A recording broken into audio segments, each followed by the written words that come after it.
See, I am someone who does not believe in limiting speech in any way.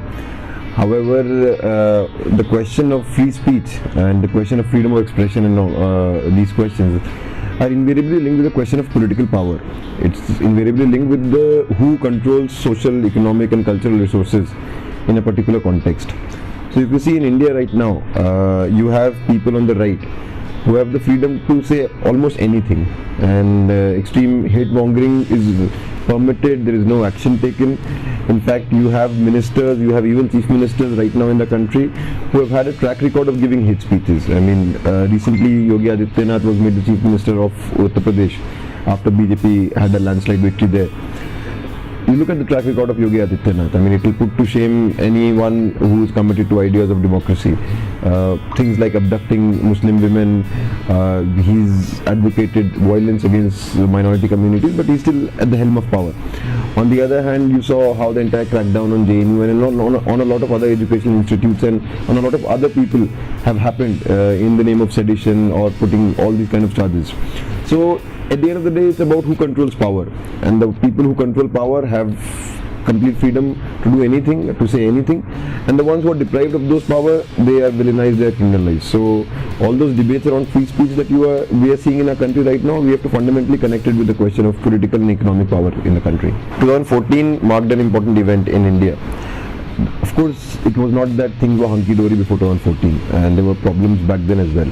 But it was a decisive shift, and you have had a very rightward shift in polity, and I would say a fascist kind of an advance, where the right to dissent, the democratic spaces are being curbed massively, and not just in terms of dissent and speaking and speech, but even rights of people, the rights of the working class, the rights of the peasantry, they're also massively under attack. You have an entire economic project also at work. And you are right that it has a longer history. And when I say who controls political power, I'm not specifically talking about a party A or party B. I'm talking about which social forces in a particular society own political power. I'll give you an example. Recently, a newspaper carried reports saying that there have been a 300% rise in the assets and in the property of Amit Shah. Overnight, those news reports were wiped out, and they were censored, and they were taken down from those media portals. You had the editor of the Economic and Political Weekly who was forced to resign because they published reports about how the Adani firm was being privileged and was being given concessions by the government by tweaking laws and by changing laws and all of those things. Now, these are things that have happened in the past as well. So as long as, when I'm talking about which social forces are controlling the economic and political power in our country right now, it's invariably big capital, it's big capitalist classes. So these are the people who define the limits to speech. And if you see, look at India right now, and if you look at the condition of mainstream media right now, a lot of people talk about how mainstream media is biased, a lot of people talk about how mainstream media is not really free. We talk about, in today's world, especially in neoliberal times, we talk about free media. But one has to understand that big business has hollowed out freedom from within the media. So who controls the media? To set up a new media channel or even to set up a newspaper, you need huge amount of money. And invariably the funding comes from certain sources, and those sources who are funding these media ventures have a particular interest in giving a particular opinion about the society and in showing a particular vision of India.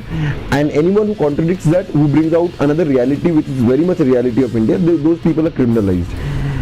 Way back, I'm not saying anything new, these are none of my original ideas. Way back in 1845, Karl Marx had said, the forces who control the material resources in a society also control its intellectual resources.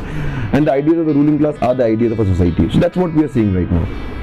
I'm not saying that the other political parties, when they were in power, were very good. In fact, I was someone who was very much in the forefront of opposing policies of the previous regime as well, and would be, even if tomorrow the Congress were to come back in power, or even if the left front were to come back in power and we were to have policies like the special economic zone, I'll be in the front runs of the barricade, protesting against that, raising my voice against that. But what the BJP has done is that, along with all those kind of repression where you send in the police and you use the state agencies to crack down on dissent, they are also wreaking mass frenzy, and that is what I'm saying, that is the very nature of the attack that the BJP has seen.